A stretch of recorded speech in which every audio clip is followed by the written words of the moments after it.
Hello everyone, अस्सलाम वालेकुम। कैसे हैं आप लोग? ईद मुबारक टू एवरीवन। आई होप आप सबकी ईद बहुत ही अच्छी गुजरी होगी। और ईद बहुत बड़ा फेस्टिवल होता है हमारे लिए। After 1 month of fasting we really celebrate it. और हमारी भी खूब सारी प्लानिंग थी इस बार। खूब सारी ईद सेलिब्रेशन की बहुत सारी प्लानिंग थी। कुछ फ्रेंड्स के साथ हमने सेलिब्रेशन पूरा प्लान कर रखा था, बहुत सारी शॉपिंग कर रखी थी। और लेकिन बोलते हैं ना कि आप कितनी भी प्लानिंग कर लो, कितने भी सपने सजा लो, होता वही है जो ऊपर वाले को मंजूर होता है। Instead of celebration we end up being in hospital. Now I will tell you the whole story what actually happened. Hong Kong में ना अभी ऑल ऑफ सडन मतलब मैक्सिमम टेम्परेचर यहाँ पे अभी 25-26 था। All of sudden temperature drop हुआ 28 मार्च से, है ना। जो कि न्यू टेरिटरीज़ में, बाकी सिटीज़ में 10-12 के बीच में था, लेकिन न्यू टेरिटरीज़ में और भी ज़्यादा लो था। जहाँ पे मेरा घर है, ये न्यू टेरिटरीज़ एरिया, यहाँ पे माउंटेन्स वगैरह थोड़ा पास है, तो यहाँ पे थोड़ा और ज़्यादा ठंड थी। मेरे बेटे की तबीयत ऑलरेडी थोड़ी सी ख़राब थी, थोड़ा सर्दी वगैरह हो रखा था, और टेम्परेचर ड्रॉप के कारण I think he got really sick. मुझे लगा कि शायद मैं मेडिसिन दूंगी और धीरे धीरे वो बेटर हो जाएगा। जो हमारा चांद रात का दिन था, उस दिन सुबह से मैंने उसको मेडिसिन देना स्टार्ट किया। रात में से ही उसकी तबीयत थोड़ी ज़्यादा ख़राब होने लग गई थी, तो सुबह मैंने उसको मेडिसिन देना स्टार्ट किया। मेडिसिन से थोड़ी देर के लिए इम्प्रूव होता था, लेकिन वापस से वैसे ही कंडीशन हो जाता था आफ्टर 1 और 2 आवर्स। तो शाम तक उसकी तबीयत बहुत ज़्यादा बिगड़ने लग गई and we rush to hospital. और यहाँ पे हॉस्पिटल में एक बार गए तो आप वापस नहीं आ सकते। एंड उसके ऐसी कंडीशन भी थी कि हम रिस्क नहीं ले सकते थे। हम जल्दी इमरजेंसी में गए। इमरजेंसी में जाते के साथ, और उसको ये ऐसे अटैक्स पहले भी हो चुके हैं, तो इमरजेंसी में जाते साथ उन्होंने हमें एडमिट कर लिया, बेबी को, और बोला अभी ऑब्जर्वेशन में रखेंगे। और उसका न्यूबलाइजेशन स्टार्ट किया। एवरी 2 आवर उन्होंने न्यूबलाइजेशन वगैरह किया। एंड मैंने छोटी छोटी क्लिप्स ली है। ऑफ कोर्स खुशी शेयर करना सबके साथ ज़्यादा आसान है कंपैरेटिवली। जो थोड़ा टफ पीरियड होता है वो शेयर करना बहुत मुश्किल होता है। उस टाइम में मन नहीं होता आपका, आप क्लिप्स लो। एक्चुअली ईद के दिन ही उसका बर्थडे भी था, एंड वी हैड प्लान्स कि like it's blessing, we will be celebrating 2 occasion together in same day, but unfortunately we end up being in hospital. तो मैं आपको छोटी छोटी क्लिप्स भी बीच बीच में लगा के दिखाती चली जाऊंगी। एंड या तो मैंने सोचा मैं बैठ के एक बार, यूजुअली मैं वॉइस ओवर करती हूँ, मैंने बैठ के एक बार आपको पूरा डिटेल बताऊँ। और मैंने इस बार सोच भी रखा था कि मैं सारी रेसिपीज़ शूट करूँगी, और मैं ये वीडियो बनाऊँगी, वो वीडियो बनाऊँगी, और फिर जो अल्लाह के मंजूर होता है वही होता है, और शायद उसी में हमारी कुछ बेहतरी होती है। हाँ, तो आपको मैं छोटी छोटी वीडियोस दिखाती हूँ जो मैंने क्लिप्स लिया था। इमरजेंसी में डॉक्टर को दिखाने के बाद यहाँ हम एडमिशन के लिए वेट कर रहे थे, और रोज़ा भी था, तो इफ्तार तोड़ने के लिए हमने यहाँ से बन लिया था। बन लेने के बाद रोज़ा तोड़ने के बाद हमें यहाँ पे रूम मिल गया था। हम रूम में आ गए थे, और यहाँ पे अभी उसकी तबीयत बहुत ज़्यादा ख़राब थी। वो गोदी छोड़ने का ही नाम नहीं ले रहा था, बेड पे जा ही नहीं रहा था, कंटिन्यूसली गोदी में था। थोड़ी देर के लिए मैंने सुलाया, और यहाँ पे ना डॉक्टर बार बार आते रहते हैं बीच बीच में।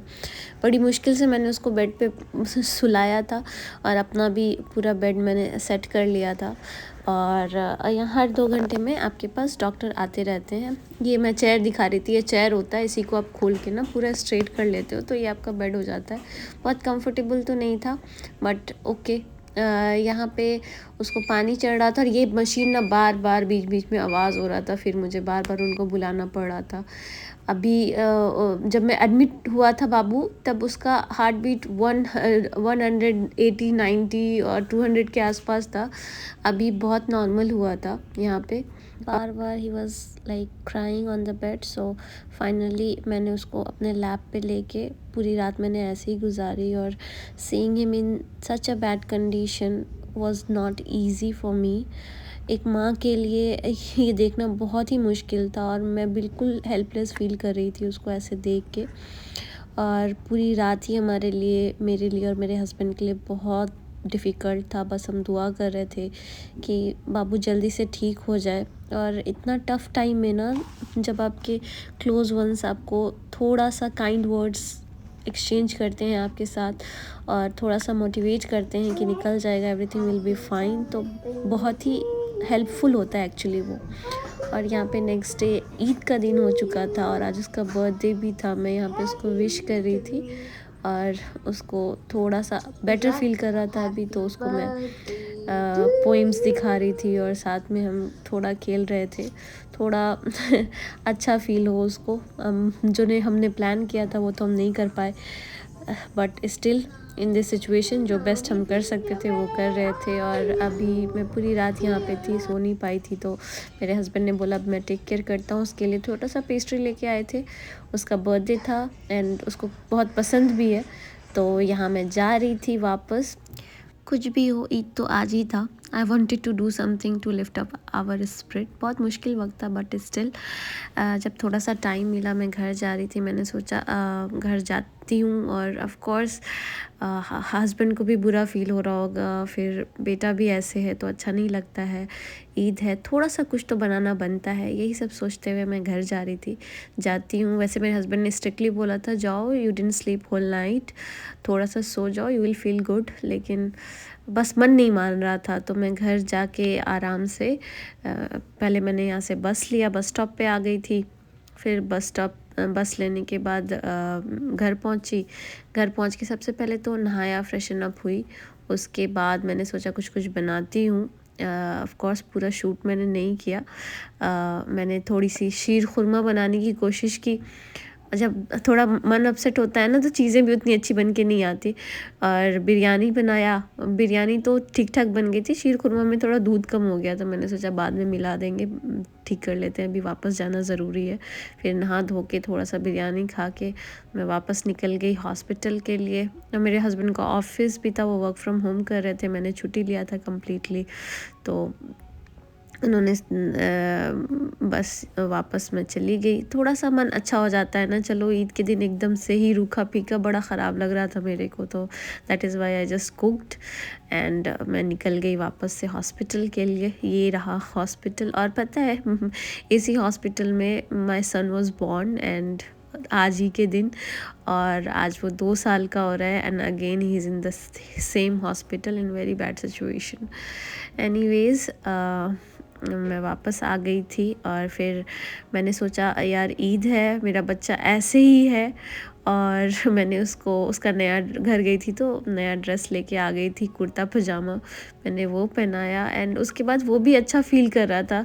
मुँह हाथ पोंछ के अच्छे से उसको पहना दिया नया नया कपड़ा, ही वॉज़ फीलिंग गुड, ज़रा सा अच्छा फ़ील करने लग गया एंड ही स्टार्टेड अगेन यहाँ जंप करना वहाँ जंप करना। और अभी भी इसको नेबुलाइजेशन चल रहा था कंटिन्यूसली 2 आवर्स में। और ईद के दिन शाम तक ही वॉज़ फीलिंग बेटर, तो उसका नेबुलाइजेशन का फ्रीक्वेंसी डॉक्टर ने कम कर दिया था।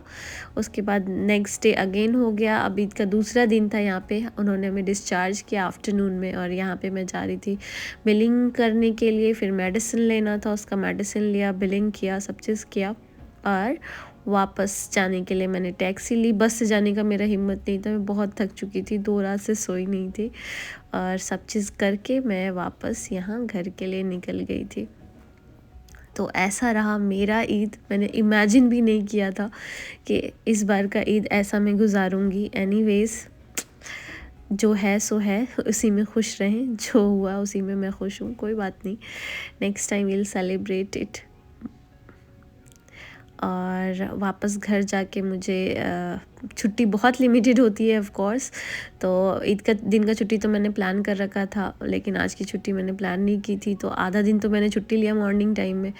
फिर मुँह हाथ धो के फ्रेशन अप हो के मैं बैठ गई अपना काम करने के लिए। मेरा बेटा आया तो घर आके of course he was very happy, वो सो गया, फिर थका हुआ भी था वो भी, तो सो गया, और फिर मैं अपना काम करने लग गई। और काम करते करते शाम को मेरा मन किया कि यार कल तो कुछ किया नहीं था, बनाया नहीं था, चलो थोड़ा दही बड़े बनाते हैं, और थोड़ा शीर खुरमा मेरा ख़राब हो गया था वो भी सही से बनाते हैं। और वो फिर मैं काम करते करते वो बनाने चली गई, और फिर वो हमने इंजॉय किया फाइनली। कुछ तो ईद जैसा फील हुआ। तो बस यही हमने शाम में आज खा के थोड़ा बहुत इंजॉय किया, थोड़ा ईद वाली फीलिंग ली, और ऐसा रहा हमारा ईद, बहुत ही अनएक्सपेक्टेड, बहुत ही अलग। Let me know in the comments कि आपका ईद कैसा रहा। होपफुली आप सबका ईद बहुत अच्छा रहा होगा। And thank you so much for watching, and please like, share and subscribe.